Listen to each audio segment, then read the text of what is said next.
Herzlich willkommen zum MTMT Podcast, dem besten deutschen Fitness-Podcast der Welt. Der Podcast von Coaches für Coaches, Therapeuten und Therapeutinnen und alle, die wissen wollen, was wirklich zählt. Hallo und herzlich willkommen zu einer neuen Folge vom MTMT Podcast. Das ist heute das erste Mal, dass ich das Intro nach dem eigentlichen Podcast aufnehme. Also jetzt machen wir das schon seit über 5 Jahren und das gab es trotzdem noch nie. Egal, bevor die Folge losgeht, noch ein kurzer Shoutout an den Sponsor dieses Podcasts, Löwenanteil. Wenn ihr so seid wie ich und wenig Zeit und wenig Lust habt für Kochen, gerade so untertags, dann ist Löwenanteil genau das Richtige für euch. Viele Protons, gute Zutaten, Bio, es ist schnell warm gemacht, also ich glaube ja nicht an Mikrowellen, deswegen schmeiße ich mir das einfach in den Topf und ein paar Minuten später habe ich ein fertiges Essen. Und für mich war das auf jeden Fall eine gute Ergänzung, weil bis dahin habe ich mich oft auch einfach nur von Eiweißshakes ernährt, wenn ich einen vollen Tag hatte. Und inzwischen habe ich sogar noch was Gescheites zu essen drin. Also von daher, probiert Löwenanteil aus, wenn ihr euch nicht sicher seid. Probieren geht über Studieren und mit dem Code MTMT bekommt ihr 10% auf alles auf der Seite. Checkt den Link in der Beschreibung. Und jetzt geht's los mit der Folge, mit einer ganz besonderen Folge. Die war für mich auch wirklich was Besonderes, mit einem besonderen Gast. Enjoy. All right, we have a very special guest today. This is our first English-speaking podcast ever, actually. Aber es ist natürlich immer noch der beste deutsche Fitness-Podcast der Welt. Welcome, David Gray. Thanks, Chris. For your first English-speaking podcast, I'm honored, firstly, but secondly, hopefully it won't be a difficult one for people. I know you guys have better English than me, but hopefully people will be able to figure out what I'm saying along the way. I'll try and be as articulate as I can. Yeah, we get criticized a lot for like using too many English words in our German anyways. So yeah, I guess this podcast is for all those people who always say like, just talk English. I did study German in school for 6 years, and I have absolutely 0 words that I can say. So let's stick with English. So yeah, first of all, thanks for making this happen. Thanks for being a guest on our podcast. Thanks for having me. I just talked to Basti, and we were like talking about how we initially how we found you initially, and it was late 2019, I think. Mm-hmm. So even before COVID, and I sent Basti a random post you posted, and I was like, because he had some troubles with his knees, and I was like, check this out maybe. And that was basically the beginning. So it's like a good 4 years ago.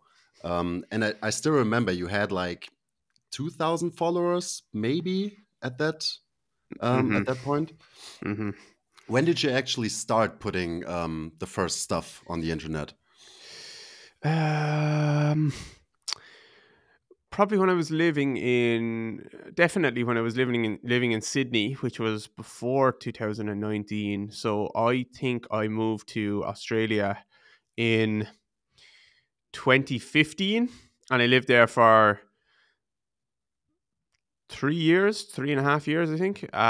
So probably around the end of that or the last year of that, I was just posting a bit more of like the training that I was doing and going to different courses and just messing around with stuff. So probably around then, but it was very, very random. It wasn't a business thing or anything like that. It was just a way of connecting with people and more documenting things, I guess. And then over time, I would just start to post a little thing here or there, working with a client maybe.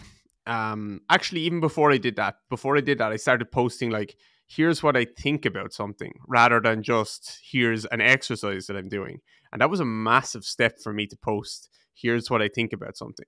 To do a talking video is, I don't know, for me and you now, it doesn't feel like anything. But if you really do look back, it is a very big step to be able to talk on camera about in an opinionated way, not about just drinking a coffee. But even that can be intimidating for people. That's where I get people to start. Like, talk about something that you're super comfortable with to begin with if they are intimidated. So probably 2018 I started posting stuff, 2017 maybe.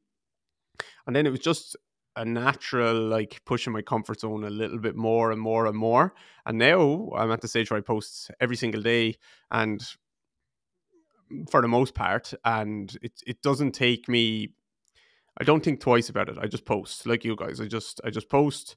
I try and be honest. I try and be authentic. I know that's a big word in the industry, like being your authentic self. But I never really had a problem with that. I always tried to just post what I was thinking about at that time and not fake it or anything like that. And that seems to have worked because people like you guys have been following me for a long time. 4 years in social media space is a long time to hopefully not get sick of someone. It's a really long time. So yeah, just always being honest and always not being an asshole has been a good strategy of mine. That's why I still follow you like over 4 years later, I guess. Yeah. So let's go back even further. Like, maybe just give us some background information. Who are you? Where did you come from? Where did all of this, like being a therapist, start, basically? Yeah, so I'm from a place called Waterford in the southeast of Ireland, just about 2 hours south of Dublin. And I just grew up playing a lot of sport, Gaelic football and hurling being two Irish sports, a lot of soccer. I still have no idea what those are, by the way. They're just field sports, like a mix of rugby and soccer and different stuff. So quite physical sports, and rugby and soccer as well, and just a little bit of everything. And I was an okay athlete. Definitely not the best. Like, any time as a team we would look at tests that were, or just do exercises that demanded like a decent bit of flexibility, I would always be one of the worst. That demanded control over your body, I would be middle of the pack, let's say. That demanded like high levels of strength, I would be middle of the pack. Speed, I would be middle of the pack, maybe slightly lower. But that was in a good team. In my, let's say, a class in school, I was one of the best, but that's against people who can't stand up a lot or can't stand on one leg a lot of the time. So yeah, but I really went for it on the Gaelic football side of things in particular. I really wanted to be like the best athlete I could be. I loved that game. I was obsessed with it. I tried to practice every single day on my skills, and I had a lot I needed to practice on, but I was getting better very, very quickly. And then I just started to pick up injuries like patellar tendinopathy. I had a lot of hip problems. Actually, looking back, I didn't have hip problems. I was just really tight, and I participated in like a PhD survey at one time when I was about 18, and they just did a few measurements and a couple of x-rays and scans and stuff like this of athletes of my age within Ireland, and looking at our structure of our hips and stuff. And they told me that the results of just those things told me that I would need a hip replacement on both sides by the time I was 30 years of age, which... Cool. Then I had problems in my hips because they told me this. Before, I was just like, I'm just a bit tight. So I'm also now 33, nearly 34, and I actually have no hip problems really now. So or none that are holding me back in any way, at least. So yeah, I just started picking up a lot of injuries, a lot of frustrations along the way in terms of like not getting the help that I wanted. And looking back, some of that was probably my fault. Others were, but honestly, most of it was just not even the individual or the therapists or the doctors that I was going to. Just the industry at the time was just, even 10, 12, 15 years ago, just not in a good place. I think it's progressed so much since then. We've pushed towards using exercise as the treatment for the most part, and helping people get stronger, and not just fluffy exercises that make you feel something, but something that's actually measurable and changeable. So yeah, that was just a massive part of my journey. And then, like I said, I went to Australia. I started studying a lot and learning from different people and doing courses. And eventually it just naturally kind of spiraled into, okay, I'm going to start working with people who are having these issues. And then it's now at a stage where I'm still working with people. I just had a session with a guy 10 minutes before this call. He was down for 3 days. He had a stress fracture in his fibula. We just did 3 days of like intense rehab together. He's a good athlete. And yeah, I like to work with people, active people and athletes. They don't have to be just athletes, like professional athletes, although I do enjoy that, but active people who are trying to run, trying to do whatever, trying to train, but they're not moving in the way that they would like, or they're injured or whatever. And then that's half our business. The other half is then education for our coaches and therapists in a few different ways. Did you start off like that, working with active people, with athletes, or did you work with the Gen Pop when you started off? I worked with everyone. Yeah, I think in the beginning I didn't. You don't really get a chance to be picky.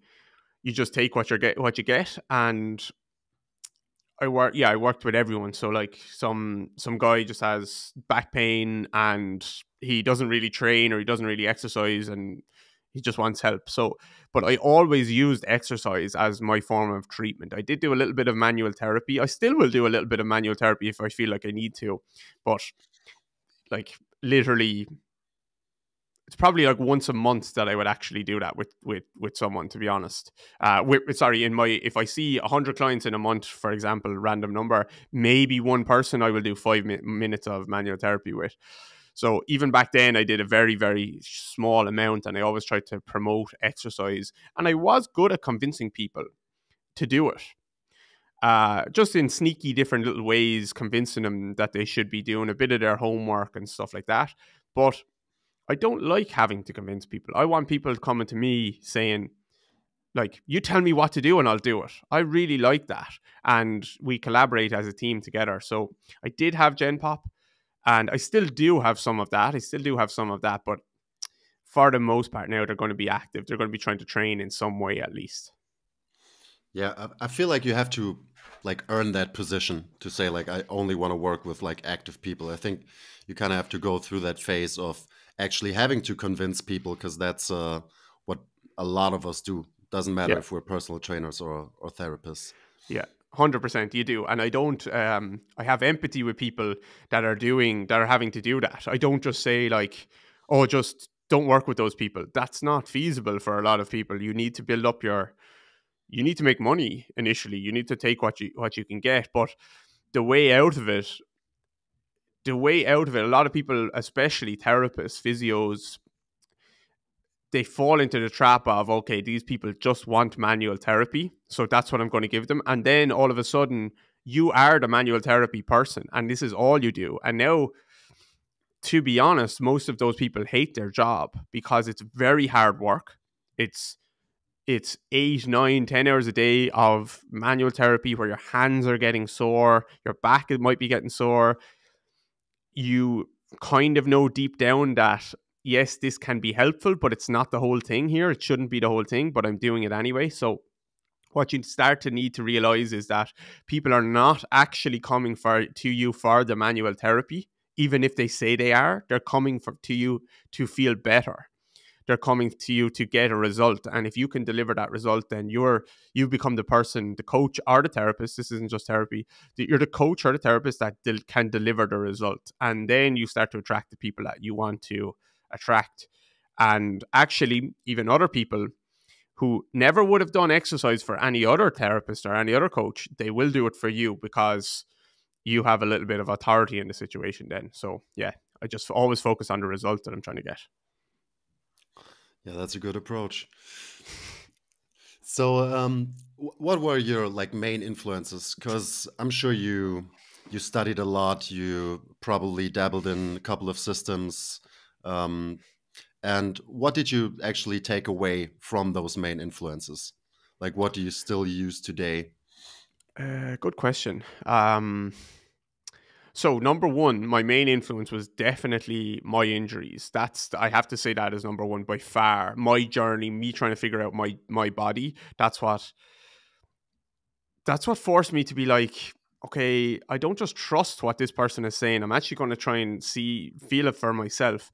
And just because something feels good for me, it doesn't mean it will or won't feel good for someone else. So I'm not just taking my body's gospel for everything, but I'm at least trying things and seeing how it feels, and then trying it with my clients and seeing how it feels. So number one was definitely my injuries and my journey. And then I had lots of good teachers along the way. I learned a lot from Ido Portal and Soshi Porchetta, who was kind of in the movement world, kind of capoeira, gymnastic style, stretching style world.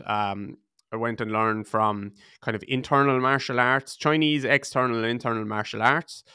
I went and learned from Gary Ward, who's a big kind of walking gait biomechanics guy. Dave O'Sullivan, who's a physio in the UK.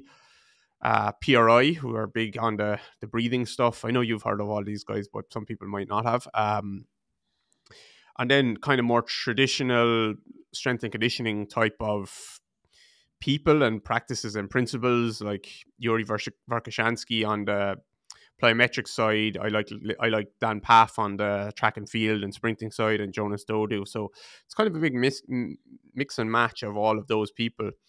And it's difficult to say what I still use from them, because it's actually a weird way to try and conceptualize that, because my practice is so different and it actually changes quite a bit all the time. I just kind of try and look at the person in front of me. For example, with the stress fracture rehab, I put up this post yesterday. I was doing some like kind of locomotive type of walks and stuff with him yesterday, and I put it up on Instagram, and someone commented, Rob, I'll just give a shout out to Rob if he does listen to this, Rob Maloney. He commented like, where did you come up with that exercise? It was like a dragon squat to a step behind to a turn on the toes and blah blah blah. And I didn't think about it, but when he asked, I was like, I didn't come up with that. That's a capoeira type of movement that we used to do. We had to do 50 meters of this walk, and like your quads and your ankles are just burned off you. And I just did that with that client yesterday. That was one of the things that we did as part of the warm-up. So that's kind of how this whole system has developed. And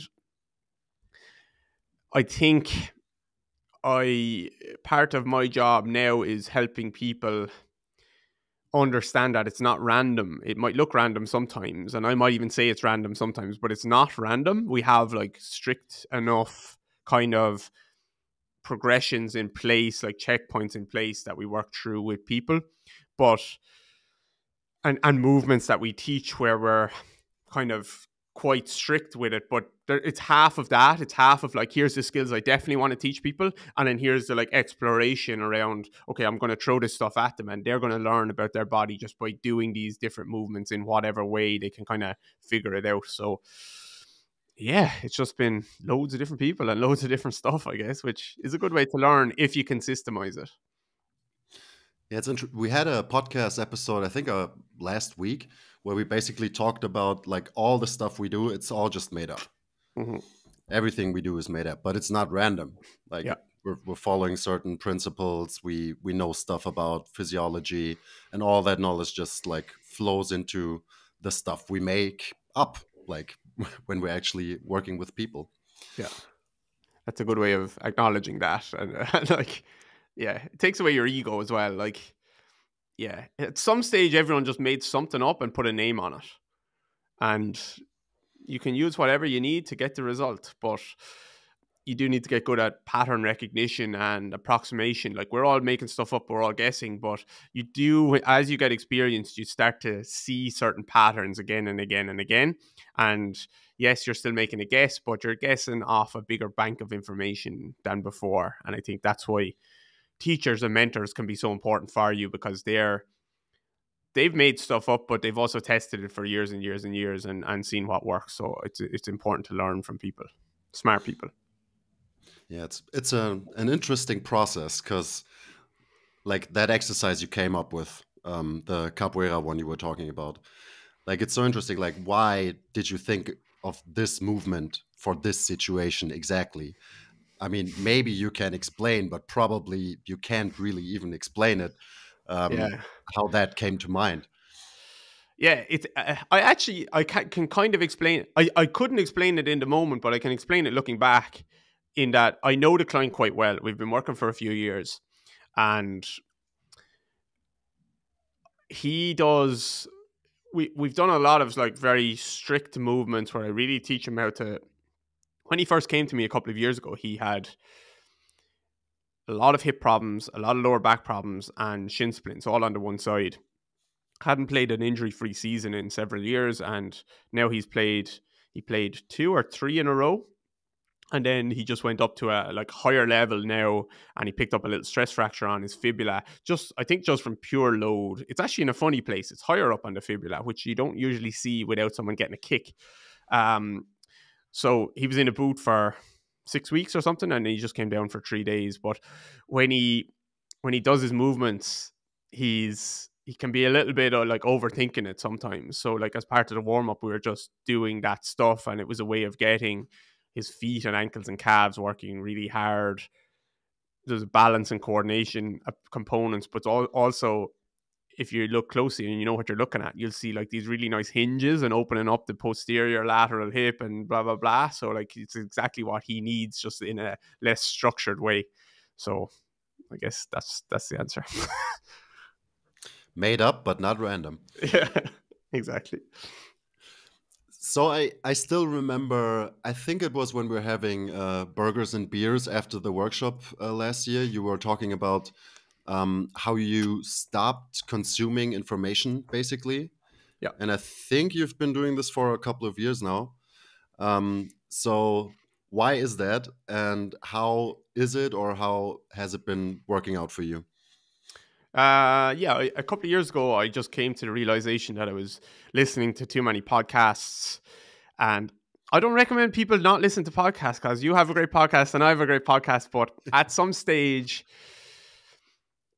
I think the number one reason was I was driving myself mental. Like, there was no time when I was relaxing. I was doing a full day's work, and then when I was finished, I would go for a walk, but I'm listening to a strength and conditioning podcast, or I'm sitting on the couch consuming Instagram content. So I had to cut it out for that reason, just like put a stop on it. Okay, like do your work, because we've been really, really busy for a couple of years, really busy, and that's getting to a stage now where we're systemizing things and it's getting a bit more structured because we have no choice, and I need to step back on certain things and stuff like that. And we have done a good job on that. At one stage, during COVID, I was doing like 12 hours of Zoom calls a day with people, which was just insane. But so I had to cut back just for my own sanity and learning to relax and chill out. And I think also what I realized is I'm consuming a lot of info, but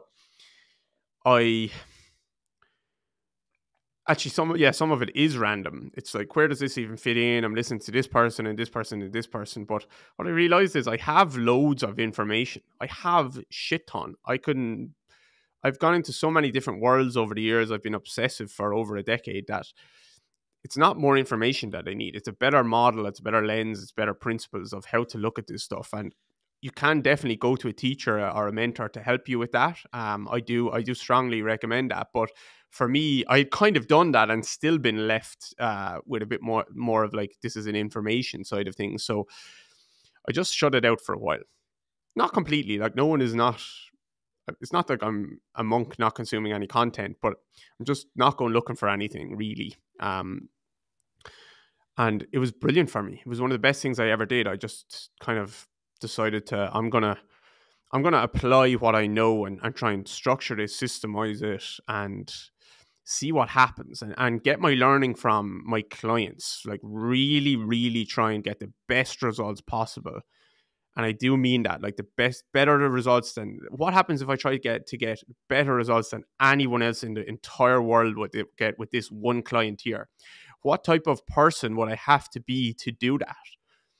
That's an interesting question to ask yourself. What type of person? Because an unreliable person wouldn't get the best results in the world with that client. Not structured person wouldn't get the best results, and a bad communicator wouldn't get the best results. Someone who can't program well wouldn't get the best results. So I had to kind of ask myself those questions. Like, if I want to get the very best results, what type of person would that be? It wouldn't have been me a few years ago. I would have gotten really good results, but not as good as I'm getting now. And I still try and ask myself that question. What, in a few years' time, if I kept improving, what type of person would I be? And that's on the business side as well. Like, if I'm trying to build a good business and not lose myself along the way, what type of person would I need to be to do that? I would need to be a reliable person. I would need to be a good person because I'm looking after staff that I hire. I need to be someone that can hire well. That's a skill that I don't have, that I'm not that good at because I haven't focused that much on it.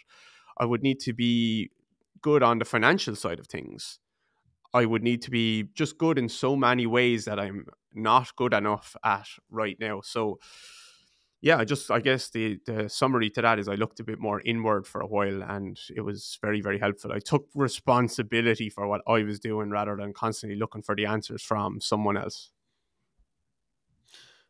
Yeah, I mean, it was my biggest takeaway from your workshop was that. Yeah. You come to a workshop to learn and you go home thinking, fuck, I need to stop learning from people. Yeah, I mean, it sounds weird, but it really was. I think I could still do a better job at that, but it's so important, like, because information is it's not the bottleneck, that we don't have enough information. It's just like actually putting the stuff together and like actually having a model.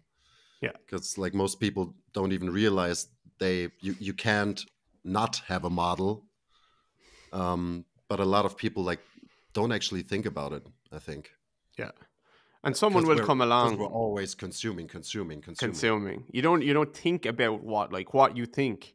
What do I think about this thing? I'm just getting more information. And someone will come along like that you will really want to learn from. Again, it's not like you're shutting yourself off from I'm never learning again. It's just when the right person is there, I'd be like, okay, that person is saying things that I'm definitely interested in. I'm kind of more at that stage than I'm constantly looking like, what's the thing that I don't know about? I'm not really at that stage so much anymore. But I'm sure that will flip. I think that's just a cycle that probably constantly just goes round and around. Yeah, sure. So you talked about this earlier. What are some things you really changed your mind on? So maybe in the last, let's say, 5 years, what are things you used to use in your work and that you like maybe aren't using anymore, or maybe you're using them in a different way or for a different purpose? I used to do a lot more stretching work. I thought that was the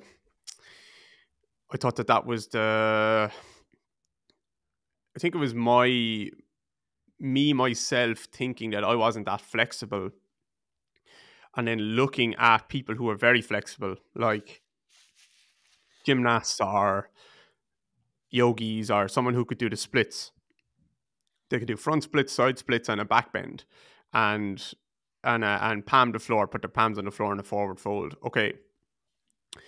To me, back in the day, that was like, okay, how could they have any problems because they're so, like, their body can just do all of these things. And then I tried it and I realized I got way worse when I started to stretch a lot. And it's not, I don't mean as in like that stupid study that people cite, which is, oh, I stretch for 5 minutes and then I can't jump as high, like, which is just a cute change that doesn't actually matter. I mean, like, my hips got completely locked up in the worst imaginable way, and my entire body got locked up from aggressively trying to chase range of motion. And what I've realized from working with a lot of flexible people is, if you're going to value flexibility and mobility, you should value it everywhere in your body, because it's all as important. And I know a lot of people who can do a front splits and a side split, but somehow they have 1 degree of hip internal rotation or external rotation. And the interesting thing is they trade one for the other. As they got more flexible in these 3 positions, they got less flexible in all of these ways. So that's not what I do with my clients anymore. I still think stretching can be very, very, very useful. Don't get me wrong. I think that if you're all the most flexible people that need to get into those positions, like big splits positions and all this stuff, they are using stretching because it does work in that way. So it's not like it won't work. But when I have a client coming to me that is getting some pain or aggravation around their hip, I would have went to let's stretch that out before. You're not flexible enough. now I don't think that way at all. I think, like, what is the quality of the movement of this hip, not what is the end position that you can access. How do you move through these positions? Let's look at the journey along the way, and let's improve that. And the cool thing is, usually when you do that, the range of motion opens up. The end ranges open up along the way, but it feels really good along the way as well. It's not you're not fighting against your body. So I think that's probably been the biggest thing that I changed my mind on quite a bit. And it's been cool to see people. I had a client the other day a guy who messaged me, and we did a call as well. He did lower body basics. He's been doing like aggressive enough stretching and mobility type of work as you would see on Instagram for years now. I came across him in Australia. He met me in Australia at a stretching workshop probably 7 years ago.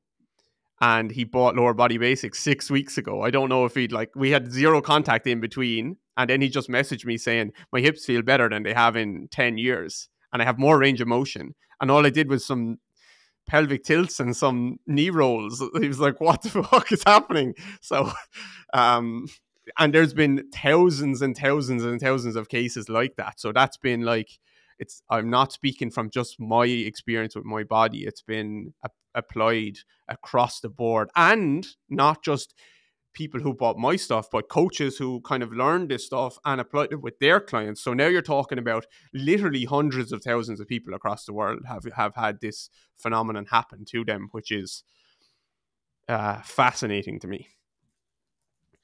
So what actually is happening? So how do you explain the mechanism? Because you were stretching a lot, but you got locked up even more. Kind of doesn't make sense when you it does look though. at it. It does, because it's all orientations. If people know what that is, like when you see it, it's just you're moving more and more. A lot of these mobility practices, you're moving more and more from the place that you already moved from. And there's always going to be a trade-off. So which means you are going to move less and less from the place that you don't already move from, or just you're not getting any more movement from there. So yeah, it's like hypermobile people. People talk about like, I'm hypermobile, but when you look at their body, no, you have hypermobility in certain areas, but like your feet are locked up to hell. I've never seen feet as rigid as those. You have a lot of joints down there that are definitely not hypermobile, but your knees and elbows are. So there's usually a trade-off in the body. We have to find our stability from somewhere. So the reason that these things are working is, one, we're relaxing. We're saying, stop forcing it. Stop fighting against your body. Let's just move in a nice way that feels good. Two, we get relative motion to actually happen. Like, you can make a big, massive shape with your body and just move from the area that already moves. Or we can make smaller shapes with our body. They don't look as impressive, but we actually move the area that we're trying to move. And I know it sounds so simple on a podcast. And sometimes it looks like you're not doing much in these movements. But if you're someone that needs mobility work, it's because you're tight. And if you're tight, your body will find a way to get around a movement. It will just find ways to not move the area you're trying to move. So we need to be a little bit more detailed with how we do it then a lot of the time. So I think understanding relative motion is one, and understanding tension is another. When you want it and when you don't, and how to let it go. Because tight people are tight everywhere for the most part. Unless you had, like I broke my ankle and now my ankle is just really tight. So like, yes, obviously we're going to do some ankle work, but usually tight, tense people are tight and tense everywhere in their body. My shoulders are a bit tight, my hips are a bit tight, my back is a bit tight, my ankles are a bit tight. And that's a full body strategy you need to change. Not just like, I'm going to stretch my hamstring, now I have to stretch my adductor, now I have to stretch my rhomboids, now I have to stretch my calves. Like, you're never going to finish that job. It's going to go around in circles, and by the time you got to the last muscle, you're going to have to start stretching the first muscle again. That does not work that well. So it's basically stretching. You get really good at orientations, but you kind of lose your relative motion through that. And like with actually being mobile and having good mobility kind of means you have to have good relative motion. Is that fair? Correct. Yeah. But, and again, so orientations aren't a bad thing. Some people do really well with these. So like there's lots of people that teach stretching really, really well, and the client gets the exact result that they wanted, which is, I can do all these positions much better now. That's absolutely cool. But when a client doesn't want that, when they just want to feel better and open up some hip movement, then there's usually better ways, let's say. Hey du, genau du. Wenn du regelmäßiger Hörer bist, dann interessieren dich sicherlich die Themen Biomechanik, Bewegungstheorie, Trainingsplanung, aber auch Sachen wie Soft Skills, Kommunikation und allgemein Coaching. In unseren regelmäßigen internen Fortbildungen, dem MTMT Skillmeeting, kannst du für 9 € im Monat dein Wissen auf den neuesten Stand bringen. Das ist ein absoluter No-Brainer. Go get it. Do you or how do you explain the concept of relative motions to your clients? Like, do you at all? And if so, how? Because it's pretty complicated. Like, it's hard to grasp that whole concept, I feel like. Yeah, I don't really. I explain it within the movement that we're discussing. You know, so if we're doing a sideline scissor slide, like they'll be lying on their side and I'll just shift their knee forward and back for them. And then I'll say, okay, the one I don't want you to do is, and now I'll just pull their back. And I say, see how your knee has gone back when I pull your back, but it hasn't come back from moving your hip. So like that makes sense to them. Or the easiest one is the neck. Okay, you can move your neck around in space. Like I can move my head on top of my body, or I can turn my body and move around without my neck actually moving. My neck is still moving in both of those, but only one of them is moving the joints within the neck. I know that's how people are listening and they might not be able to see that, but just think about like doing a big circle with your head in space versus keeping your head completely rigid and then turning your entire body to look to the left or the right. That's a really good way of explaining it because everyone can see that and feel that instantly. So how often, because you just moved to your new facility, right? I think maybe some people have seen the new facility on Instagram already. How often do you actually coach clients in person at your facility versus coaching them online? What's the split there? The split has gone more towards in person since I opened up this space, because we're going to be teaching less workshops this year, and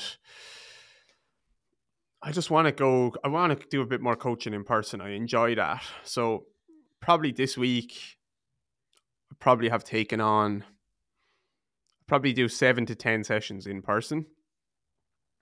And less than 5 probably online. That's good. That's going to be me. And that's enough for me at the moment to give me a lot of energy. That gives me a lot of energy when I do that amount, 2 to 3 clients a day. I also have a lot of other shit that I need to get done. So 2 to 3 clients a day keeps me really sharp. It does a lot of things. Makes us a little bit of money. Not that much. We don't need to, like, our main revenue source is going to be selling stuff online. So we don't actually have to do that, but it is a nice little, bit of money. That's what seeing clients for me does. That's one thing. 2, it keeps me really sharp. It keeps me like, I don't like being a teacher that doesn't do the stuff that they're teaching. It keeps me really, really sharp. And every single time, I'm not just saying this, every time I do a session with someone, I learn something. Even if it's not something like I can acknowledge I learned it. It could be just like one word that I used that worked better for this person, or an exercise that didn't work, or something like that. So it keeps me really sharp. It gives me a lot of energy, especially working in person with people. It gives me a lot of energy. And then it also gives me some content that, like, because if anyone looks at my Instagram, it's just my clients doing stuff. It's not anything else. It's just my clients doing stuff. And the more simple I keep it, the better my content does. I could be videoing someone, or I could have the camera set up and I could be coaching someone. I'm in the background, you can't see me. And I could just say, do blah, blah, blah, blah, blah. And they're doing it. And I give them one cue. And I could literally take that 10-second clip and put it on Instagram. And that could get 50,000 views. And we could sell 10 programs from doing that. And it has no production value, nothing. And it works. So that's another reason. So probably like 7 to 10 in-person sessions a week. Some weeks it might be 5, some weeks it might be 10. How long is one in-person session? Probably an hour. I set aside an hour. I could do it a lot quicker. Online will be less, because online will be probably like, unless it's your first assessment, probably half an hour, because I'll have to go and write you the program then, and I'll send it to you, and you're going to do the most of the work on your own. But in person is probably around an hour, depending on the person. Some people will need. Some really good athletes will do a full 2-hour session. We'll just absolutely hammer it for the day. With Ben there for the last 3 days, each session was about 90 minutes long. But that's like Kira's coming in. He's playing with Roxy in his rest breaks. It's just trying to set aside enough time to hammer through it. So how do you actually produce that content? Because I always imagine, are you running around with your phone, just filming the whole session? How does it actually work? No, most of the time. With Ben over the last few days, we filmed most of the session. We just set up. I have a little kind of a gimbal camera that's really good, and it kind of works as not just that. You can either have it handheld or just there. So I'll just set it up, and he'll just do the exercise. He just does the session. He just does the session there, and I just have the camera set up. Just change the angle if I need to. But most people that you're seeing, that's just him. We decided to film all 3 days of that. We'll probably use it on our membership site or something like that. And he's really interested in he's going to hopefully work for us someday or something. So most people that you see when I put up a clip, it's me actually filming them for their homework or something like that. Or filming okay, I'm going to send you all this stuff, but I want to film you doing one of a few reps of this, and I'm talking you through it, and I'm sending it to your phone then, and you're getting it. So that's what it's for. I don't film that much stuff, and I've actually always done that since 2018. Let's say 2019, I always filmed clients doing a few of the movements on my phone or their phone, and they had it to watch when they did their homework at home, alongside sometimes a YouTube video from me, because sometimes they just need their own cues. They need to see themselves, and it just works really well. So yeah, it's such a good approach to do it like that. We started, I think, 2 years ago doing that. We don't use it for content, but it's basically the alternative is you finish the session, you kind of have to search for videos and then send them. And this way, there's just a lot of time you can save. Yeah, 100%. And they're getting the exact cues that they need in that exact moment, and they can watch themselves and repeat it. It works really, really well. The days of sending someone a sheet of exercises, which is still done, not so much in the S&C world, but it's still done in the physio world. Here's the pictures of your exercises. What the hell? No wonder people aren't getting better. Yeah, it's standard glute activation program A. There you go. Mm-hmm. Yeah, we still get that a lot. Clients coming to us and they're nobody can help me with my problems. And then we're okay, show us what you actually did so far. And they show us glute activation program A. Yeah. And it's okay. Yeah. Or I've tried everything. I'm exactly. I've tried everything. That's a sentence we kind of hear sometimes. And as soon as I hear that sentence, I'm yeah, I know. I know. That sentence is yeah, I don't know. You can't say to them what you want to say. I have to bite my lip when I hear that. Staying on that topic, what are some like just basic, maybe exercises, maybe skills that you teach people the most? Because for us, it's like especially those cases, like people that say they've tried everything. It's like, okay, he probably can't do A, B, C. And then we work on that and they feel better. And it's like most of the time, it's the same ABC stuff, to be honest. Yeah. Like it's not that deep for most people. No, it's not that deep. Like most of my clients are going to learn a pelvic tilt. Like, here's your pelvis, move it from one direction to the other, anterior to posterior, in a nice relaxed way. Find your end ranges. Like the amount of back pain people that just helps with. I won't say it gets rid of back pain or anything, but like they're just so locked up.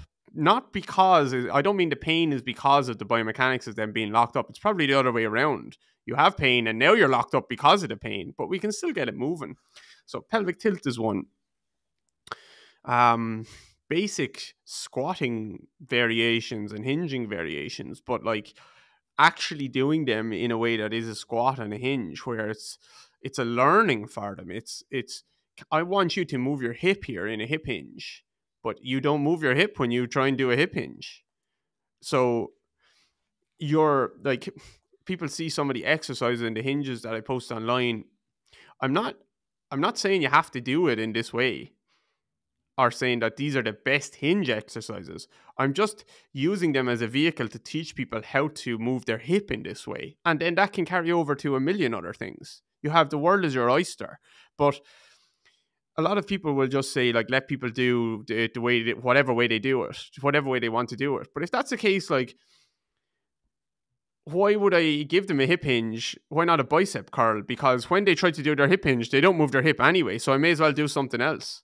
So, like, I try and teach them certain skills, which is like, here is how to flex your hip cleanly without anything else moving. This is the relative motion stuff that we're talking about. Here's how to extend your hip. Here's how to squat down, where you actually transition downwards in space, vertically up and down, not falling forward and back, not using your spine too much to get motion. Let's keep the spine from not moving when we don't want to move it. Not by bracing the spine, but by moving more from the area we want to move from. We don't need to brace the spine or squeeze the core to do that. We just need to learn to move from our hip, and the spine won't move. But when we want to move our spine in other exercises, or in those exercises, let's also move our spine.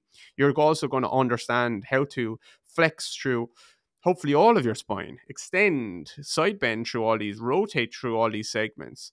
So it's not that I'm someone that likes to keep a rigid spine, or every exercise you need to be able to move your spine in and like do this side bending and all this stuff and coiling.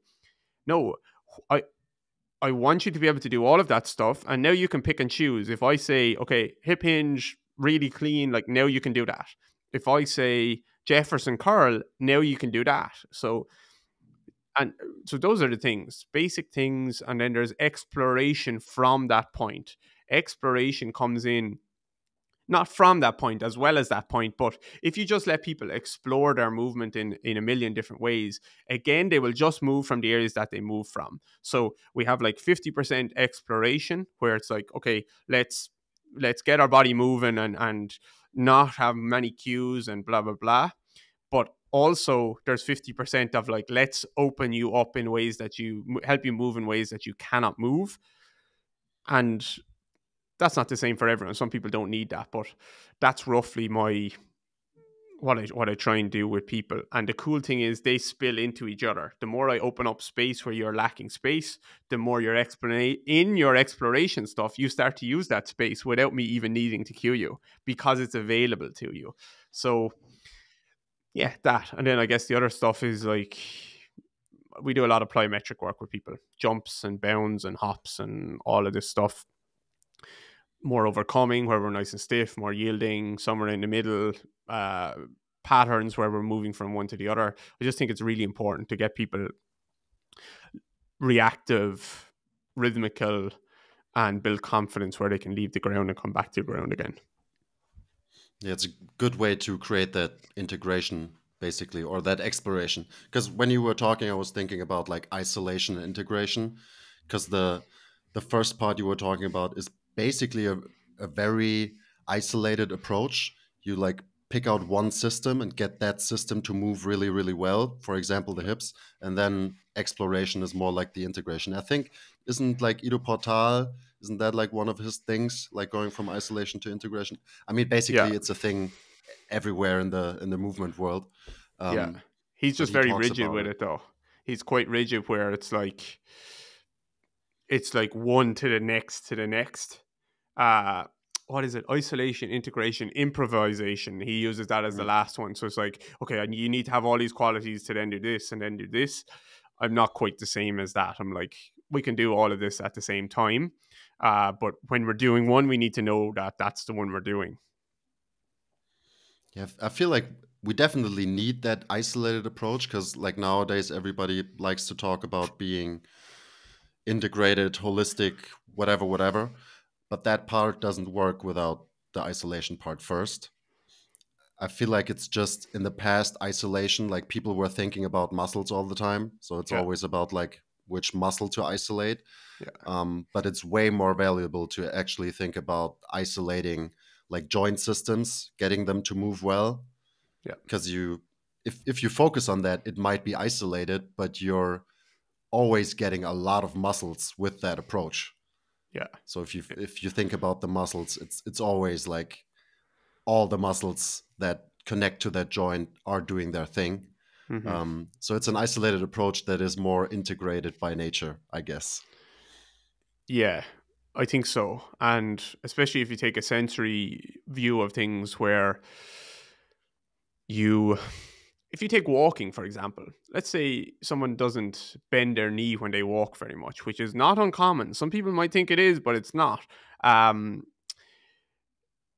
If you isolate the knee and teach it to bend in a drill, you're not really isolating the knee. You're going to be moving a lot of other stuff as well. But if you can drive sense to that area and get them to feel exactly what it feels like and really pay attention. I can't tell them what it feels like, but I can direct my words and try and get them to search for certain feelings and find certain feelings. Then that is automatically going to integrate into how they walk. It can't not, in my opinion, because they don't have the same body as they did before, because they are able to sense things that they weren't sensing before. Like, the movement can't be the same. I see some people saying that you can't change gait. I think, like,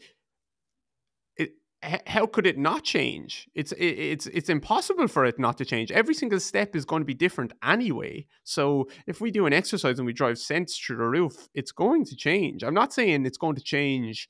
I'm not saying you're making wholesale changes where it just looks like a completely different person. But one joint acting in one millimeter extra degree of freedom at a joint that you actually access changes. Let's say at the knee, you flex your knee a degree more. That means you've probably flexed your ankle a degree more. That means maybe you've moved 33 joints in the foot an extra, I won't say degree, but an extra little bit, which also means maybe you're flexing your hip a bit more, which means maybe you're side bending your spine to that side, which means that now you have to keep your eyes on the horizon, you actually have to laterally flex your neck back to the other side a little bit.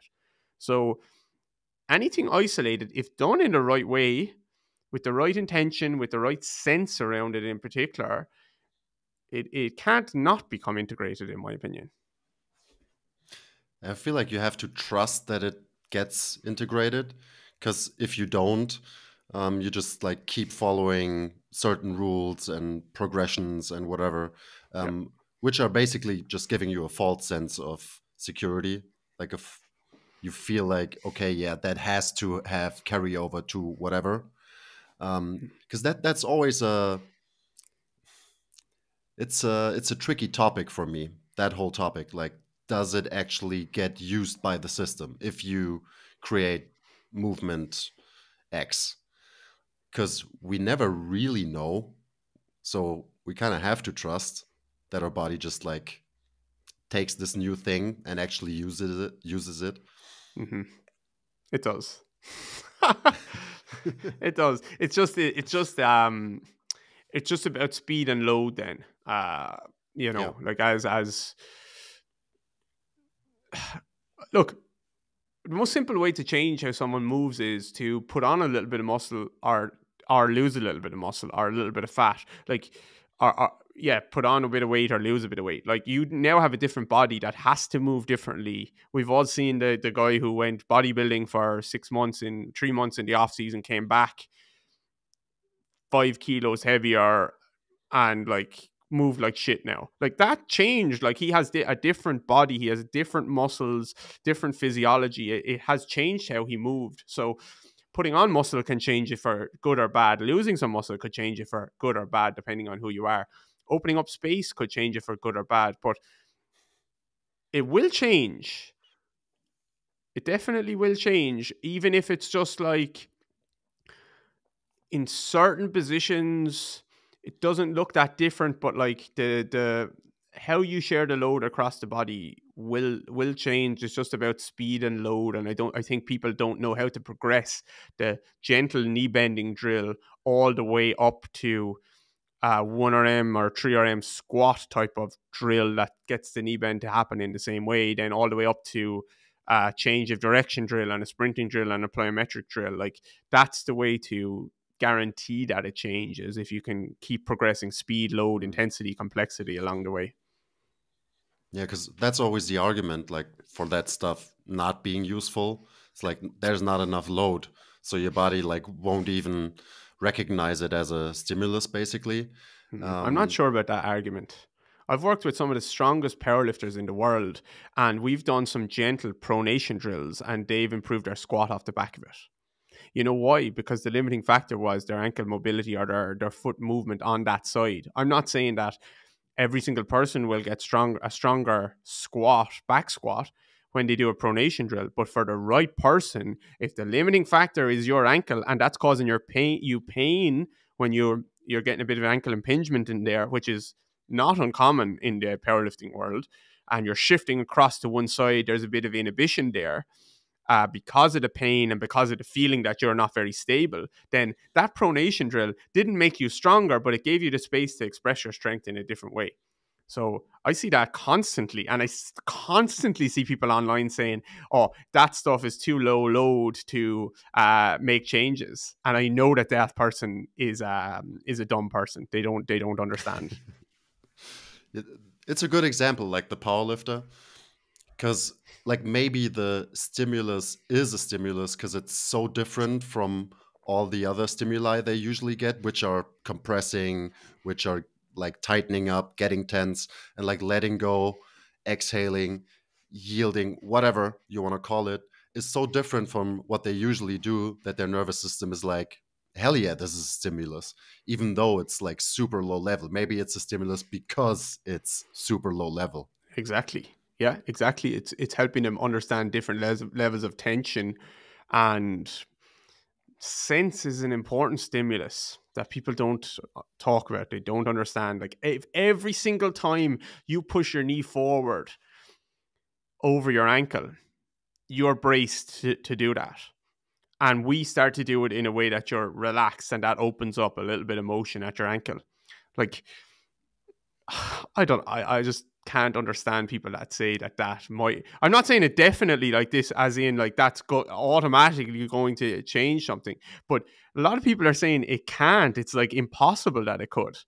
And I don't know, who do they work with? Like, because we all have seen people that come in a lot of pain or with problems. They said they've had it for years. You do one quote unquote low level drill, sensory drill, and they literally walk out and they say they never get that pain again. Every single therapist in the world will have that experience.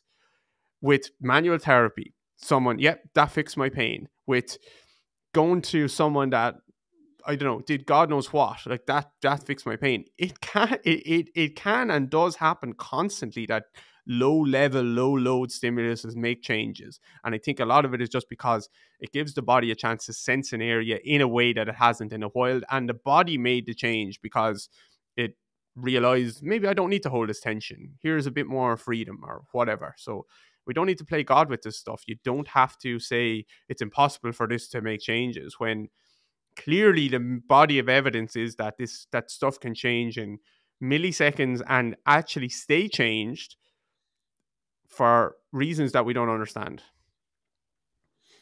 Yeah, I feel like what you just said there, the body makes the change. That's important. It's not like us doing stuff, but it's the body. Like it self-organizes in a slightly different way after we give like a new input into the system. I feel like that's how you have to think about it, even though it might be a little bit more abstract than like the classical input-output like view of things. Yeah. Yep. And I just won't last thing on that, Chris. I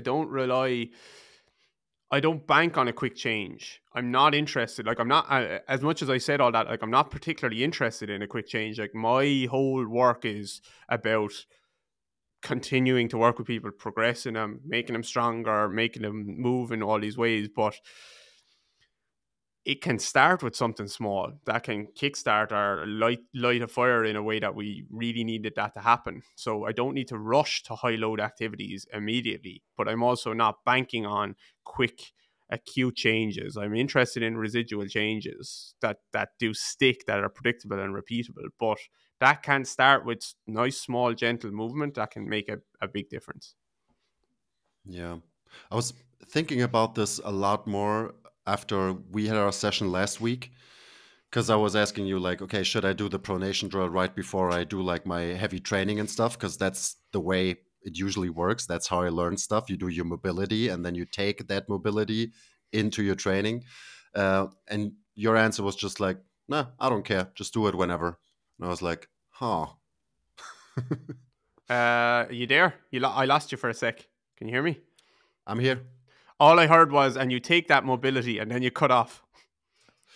So yeah, that's the usual approach. Like you create more mobility with some kind of drill, and then you have to use that right away in your like strength training, basically. Mm-hmm. And that's why I asked you, should I do my pronation drills before my training? And you were just saying like, yeah, I don't care. Like just do them whenever. And that really got me thinking about like the whole topic we're basically talking about right now. Mm-hmm.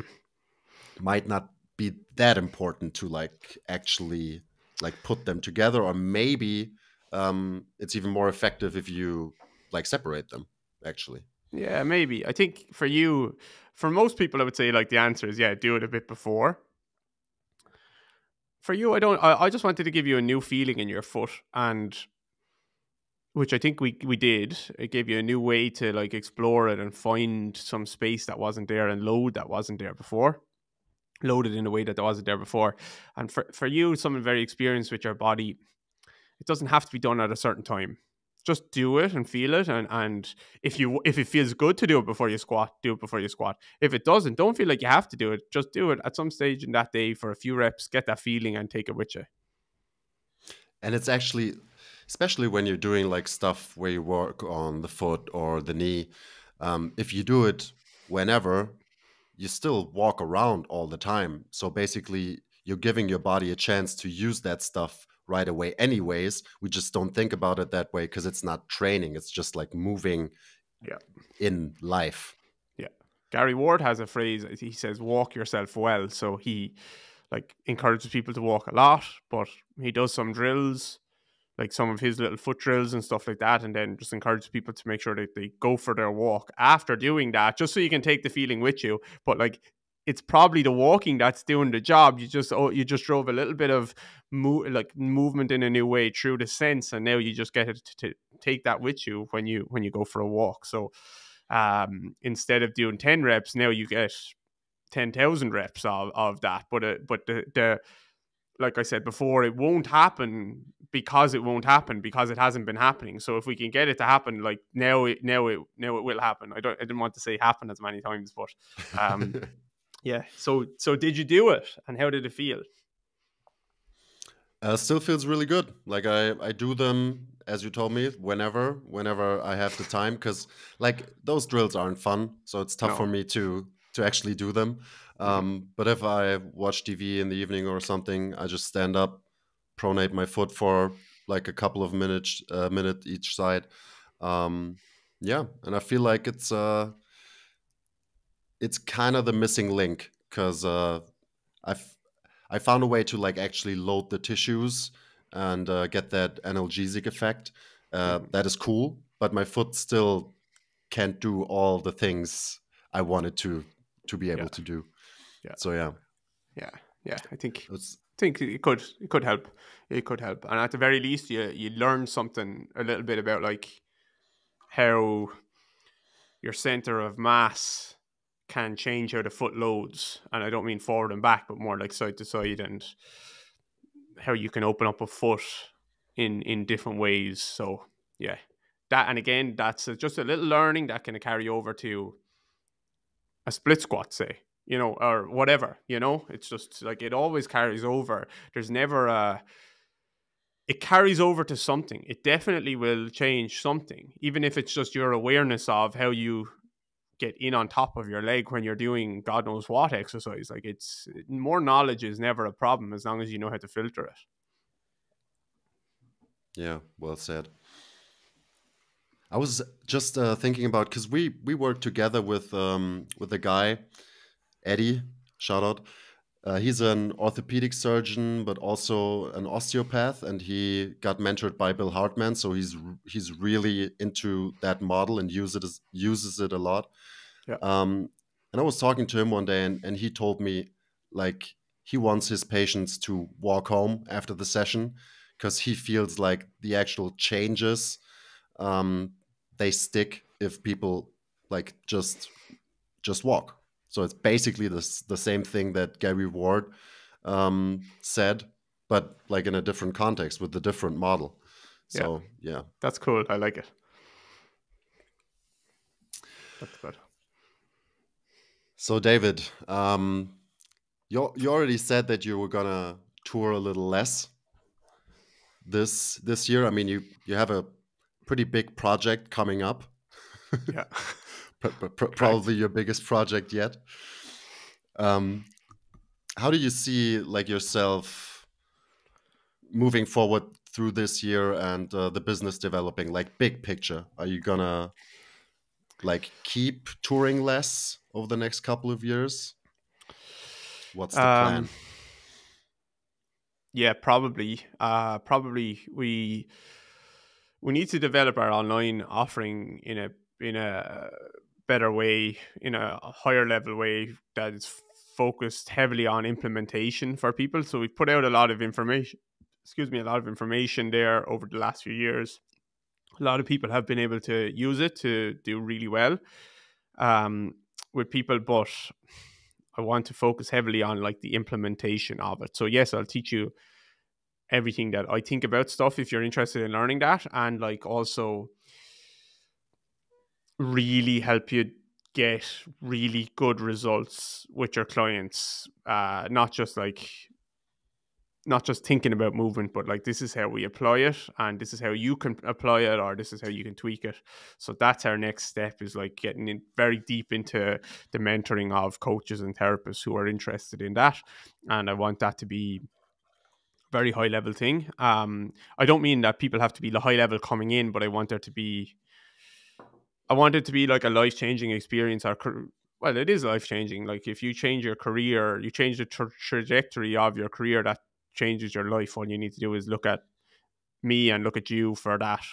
Better career you've had, the more confident you are, the more money you make, the more you can look after your friends and family and have fun and work with the people you want to. It is life-changing, even if that sounds a bit cringy. So I want our online course offering, whatever it is, some kind of like intensive mentorship type of thing, to offer that to people, and also have some kind of side where it's not just about getting great results with your clients, but it's about building a nice business. And I don't mean in I don't want to be a business coach, but just helping people understand what they really want from their lives and from their jobs, and helping them achieve that. So that's what we're going to do next, and probably we'll end up doing much less events over the coming years that are public workshops. And I think it would be a good idea to do private workshops where people who are in that group can come and spend time with me, either here or else we travel around to a couple of locations per year, and it's just the people that are in those groups, and we have different topics for, maybe you could spend time with me 3 times a year, 3 weekends a year. and we're talking about different stuff each time, and we can really get to know each other really well and really try and build some monstrous people who can do big things in the industry. So that's where my mind is at the moment. I've probably stretched my vision a little bit recently on that, but I think it's achievable. It will just take a bit of work. Awesome. Yeah, sounds really cool, because like last time we spoke, I think it was like mostly an online mentorship thing you were planning on doing, and that I wanted to ask you this anyway. Like, could you imagine doing whatever format where just people come to your spot for a week or whatever, and you like really intensively mentor people? But yeah, you basically already answered that one. Yeah, that would be good. That would be good. Our problem is that where we are, like location wise. I think I talk to Kira about this all the time. Like, if we lived in America, if I wanted to, I could teach a workshop. I could teach 30 workshops a year in America. Never leave the country. You could just go to a new place every weekend, nearly twice a month, probably, no problem. But I don't know. Europe is tricky. You guys get this a little bit as well, I'm sure. Like, when you do want to develop that, you're a little bit better because it's more accessible. But you're in the middle. Exactly, it's more accessible. But even Europe is tricky because even the language stuff, it can be a little bit tricky. So that's probably a big constraint on us at the moment, is like our location, where we are, how it can be difficult to get to. But if I make it so good, then people won't give a shit. They'll fly. Maybe it's a good selection process anyways. Yeah. Just 3 times a year, come here and spend 2 or 3 days or whatever it is.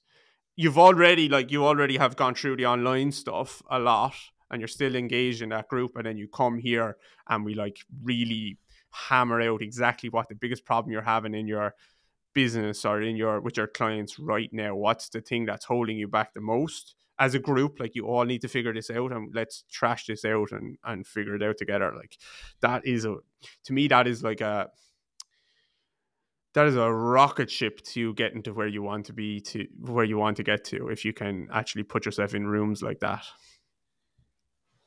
Yeah, for sure. Cool, man. I'm excited. So thank you. Me too.